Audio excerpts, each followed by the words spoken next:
Hi, welcome to Jamaica Is A Series. My name is Chaz. I know you're used to seeing my mom and my sister here, but I wanted to do this video by myself today, so I kicked them off. So, you'll see them in the next video. Anyway, I wanted to talk about some tips or just talk to you about being a working mom. I have children. I have 3 children. They're all boys.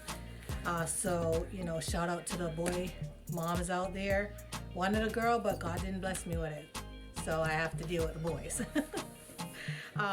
So I'm a working mom, and the first thing I know that there's some, fight between stay-at-home mom and working moms, and I just don't think that should be happening. Moms are moms, and stay-at-home mom do a great job. It's a very, very hard job, and being a working mom is very hard as well.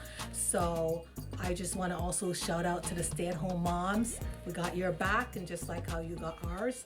The first thing I have to say, and this is just not only for working mom, but for also for moms who stay at home, is to be kind to yourself. But I think with working moms, we feel sometimes a bit more guilty, and we are, harder on ourselves at some points because we feel sometimes we're missing out on things. I have to say I don't feel that way because I knew before I had children that I was going to be a working mom. And my sister, who lives in Costa Rica, she wanted to be a stay-at-home mom. That's what she wanted to be all the time we were growing up. And so, I don't get that guilt, but I know a lot of moms who work are really hard on themselves. And I just have to say, you have to forgive yourself. You're human, you're working, and you're providing for your family. And this is also even more crucial for single moms, right? So single moms who work, like myself, it's even more crucial. You should still do things without your kids. I think when mom has kids, a lot of times we forget ourselves and we just put our all in our children, and we don't do anything for ourselves. So I have to say, take time for yourself away from your kids. And this is also very crucial if you're in a relationship, whether it's a marriage or a partnership. You have to take time for your partner, and you just do your partner and you time, or your husband and wife time. So take trips together without the kids. The kids don't need to come on every single trip, and because you're gonna have a lot of family trips. In fact, you might have way more family trips than you have alone time trips. So I'm a big proponent of that. You have to feed your individual soul as well, because you're feeding a lot of your soul into your kids, and a lot of your blood, sweat, and tears. You know that kids kill us before our times because we spend so much time worrying about their well-being, and we just constantly worry. You have to set boundaries, because especially being a working mom, you're gonna need help. So you're gonna have to set boundaries. You're gonna know what to do, what your kids can do, what they can't do. So you gotta just set boundaries, and all moms do that, but working moms have to really be on it and stay consistent. Another thing I do, because I'm a working mom, I'm not like some people use a calendar, like the handwritten calendar, but what I find is very helpful for me is my Google Calendar, right? I put everything for working here, so I don't forget, because I don't have the brain of a computer, so I just schedule everything in there. The thing is, I schedule my work life.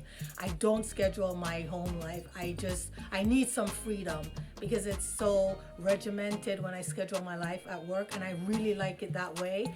I like my home life to be more free flowing, and I know a lot of moms are not with me on that, and that's okay. This is for the moms who feel bad because you're not scheduled every single thing of their home life with their kids. Another thing is, you need to have goals.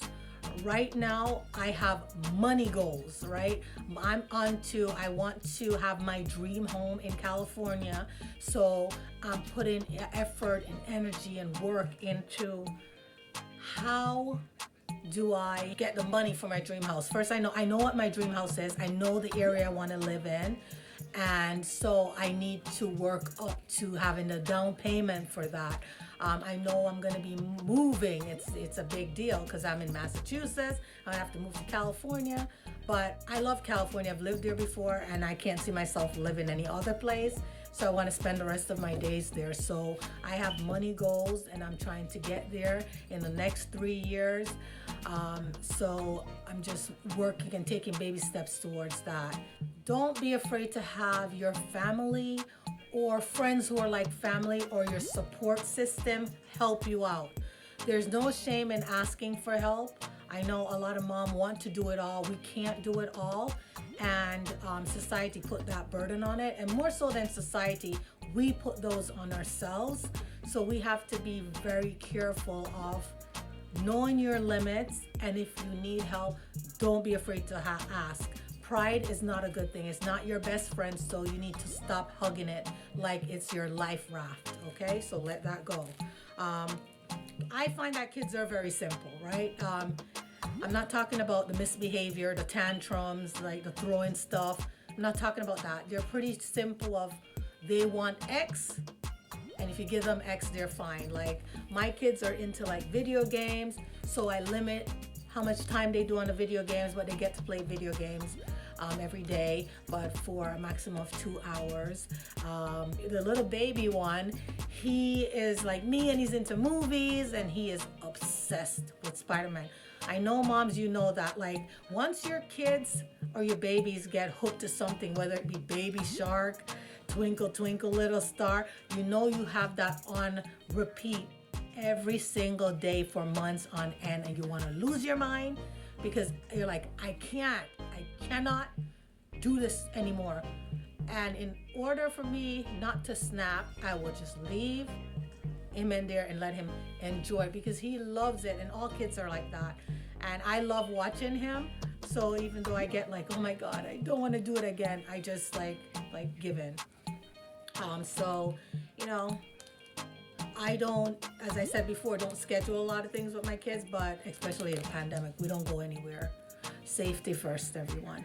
But I like to do like movie nights, so they'll come into my room and we'll all be in the bed and we'll watch movies. And sometimes I let my son, the oldest one, pick a movie. He's into the horror film genre, and I do not like horror films at all. Not anymore, and not in a very, very long time. And he's just obsessed with it. So I'll pick a movie, and then I'll get him to pick a movie, and then we'll pick family movies. And once in a while, I'll allow them to sleep in my bed, and we'll have this like big hullabaloo and have some fun. The number one things your kids want from you is love. So just give them that. Hug your children. Like, you are not gonna kill them or do anything if you hug them, because you know when they get to the teenage years, they're probably gonna hate some parts of you, and not gonna want you to touch them. So get in all that love now, because you're teaching them for when they grow older and they have kids and they have a family, that they be loving towards their family and know how to, you know, solve conflict and to have all those talks. So, you know, and compliment them. I mean, you can say to your son or your daughter, oh, you're so handsome, how you're so pretty. But I like to say, like, when they were going to school, be great today. And I'll say, you're smart. Don't forget that. And, you know, carry yourself with dignity because you love yourself. So things like that, just little tips that I depart on them. I don't only make it on the physical, I make it on the mental, and I try to make it on the spiritual side. Like, you have a good spirit, use it. Don't bully people. If you see something and you can step in. If you can't do it safely, get an adult. So I'm for that. And I'm like, for single moms, this is particularly for you, and divorced moms. Do not let your kids be pawns in your situation with your ex-significant other. Try your best to have the best co-parenting relationship you have. I know, like, it's really hard, right? It's really hard to have that situation where you're co-parenting and they might not do things the way you do things, and that's fine. It's fine if they let your kids eat hot dogs and you don't allow that, because at the end of the day, when your kids are with them, they govern that space just as when they're with you. So just to avoid the headache and the fights, just give that person their space to parent and just be good to each other, even if they have ripped out your heart and they were not the best person. Remember, those people gave you your beautiful babies, so a part of them lives within your kids. So you can't practice hate, because then you'll be hating a part of your kids. I know there's some people who are really, really horrible. I'm not saying you have to love them. What I'm saying is you just tolerate them, and don't speak bad about them in front of your kids. Don't do that. Don't make that a practice. It's a bad practice, and your kids are going to love that individual, and they may feel like they can't talk to you about that, or they have to hide that, and they shouldn't have to do that. Also, make an open space for your kids to tell you anything. Like my kids, I'm like, you can ask me anything and I'll try to be truthful as much as I can. If I don't know, I'll let you know. I want my kids to come and talk to me about sex because I don't want other people educating my kids about sex. I want my kids to come and talk to me about a problem because I want to try to help them to solve it, or I want to give them the tools so that they can solve it themselves, right? So I'm a big proponent for that you give space to your kids. I tell them, I said, don't lie to me. If you tell me the truth, you will avoid punishment. But if your butt lies, if your ass lies to me, it's on.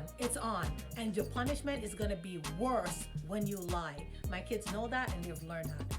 It's better you tell me, and then as a mom, you got to practice. When they tell you something and you really, really want to kill them, you have to suck it and swallow it and say, thank you for telling me that. I appreciate that you brought that to me. It's not good, and you talk them through the parts of what they did wrong, but you acknowledge that they were brave enough to come to you. If you yell at your kids, I know there's some people like, oh, don't yell at your kids, blah, blah, blah. I'm not for that. Sometimes you got to yell at the kids. I'm not saying you can't yell at your kids every day, all day, 24/7. No. But you can yell at your kids. Every kid is different. My first 2 kids, they were wonderful. You tell them, don't do that, and they didn't do it. My last one, he's going to be the death of me. You will tell him, don't do that, and he will look at you and smile and go do it. And he will be going to something that can be harmful for him. And you're like, no, come. And he's like, no, you have to say, come here. And then he'll come. I talked to the pediatrician about that. I talked to my pediatrician. I'm like, listen, I don't know what I'm doing wrong, but if I don't yell at him sometimes, he doesn't listen. And she's like, sometimes you have to yell to actually save their lives. So I'm not going to judge myself too harshly. And moms, stop judging yourself too harshly. Stop letting other people judge you and judge your life. They don't live in your house. They don't have to deal with you. All these people who are quick to judge, not having a perfect life either. If you're there judging somebody for how they parent, chances are you're not parenting your kids the right way either. Go look in your house and clean it before you go out and throwing stones in other people's house, because your glass house will get broken too. Be careful. This is for single moms. Be careful who you introduce into your kids' lives. I know it's hard and you're trying to find a partner, and that's wonderful. Date, go out, find somebody, because you need a life partner too. Your kids are going to go off and going to have their life partners. You need one too. So, but don't just introduce every Tom, Dick, and Harry that comes in your life. Wait until you're serious, and even then, question, is it time? And only you can know when the time is appropriate. Even though I'm telling you this, that you shouldn't do it, be careful. You might say, listen, I met this person. They're the best person in this world, and I want to introduce them to my kids because I am serious and I want this to work out, and he needs to know where I'm going, and I need to know if he's in it or not. So if that's the case, that is fine. So that's all I had for you today. Thank you guys for just listening, for tuning in. Remember to like, comment, and subscribe. I wanted to do these things. I'm not perfect, so I don't have 5 tips for you. I think if I'm gonna give you 5 tips, 1, love your kids. 2, love your kids. 3, love your kids. 4, love yourself and just practice patience, right? Because you're going to need some really strong patience to actually guide these guys through the world. They're going to try your fate, people. They're going to try your goddamn fate. You're like, oh my God. They're going to try you like you've never been tried in your life. And you know what, new moms? It is fine. It is fine to mess up because kids are very forgiving. Society isn't, but kids are. So do the best that is for you and find a balance that works for you. I'm just telling you balances that work in my life, and I'm telling you some tips that I've picked up along the way. But I'm neither perfect nor nowhere near perfect. If perfection was over here, like right here, I'd be like way down the street, like 5th Street over. So just be good to yourself, love yourself, be kind, forgive yourself, and forgive others. Thank you again for tuning in to another episode of Jamaica Is A Series, because as I've said before, Jamaica is a series and need to be on Netflix. So take care.